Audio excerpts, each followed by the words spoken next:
దయచేసి నేను మిమ్మల్ని ఒకటే కోరుతున్నా, మనకు మోక దొరికినప్పుడే వాత పెట్టాలి.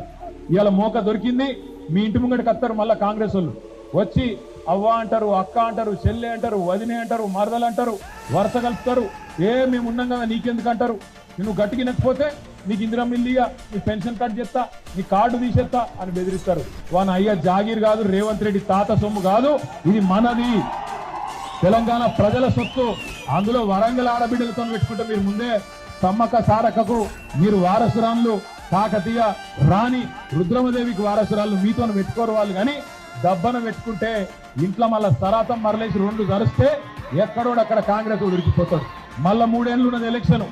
ఇప్పుడు చూసుకోవాలి, ఇప్పుడు అడగాలి, ఇస్తావా లేదా 2500 ఎప్పుడు ఇస్తావు, నా కొడుకుకు విద్యా భరోసా కార్డు ఇస్తాను ఎప్పుడు ఇస్తావు, మా అత్తకు 4000 పెన్షన్ అన్నావు ఎప్పుడు ఇస్తావు, ఒక్క ఫ్రీ బస్సు పెట్టంగానే సరిపోదు, మిగతాయి కూడా పెట్టు, ఎప్పటి నుంచి పెడతావో తారీఖు పెట్టు, అట్లయితే మాట్లాడుతాను తప్ప అగాధం ఓటేయద్దు, నమ్మి మోసపోవద్దు.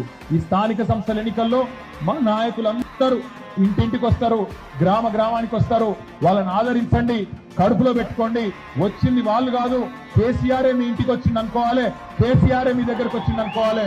మరి ఏ గులాబీ కండువా కప్పుకున్న అన్న వచ్చినా, తమ్ముడు వచ్చినా మా ఇంటికి మా కేసీఆర్ వచ్చింది అనుకొని కడుపులో పెట్టుకొని వాళ్ళని కడుపు నిండా ఆశీర్వదించి పంపండి.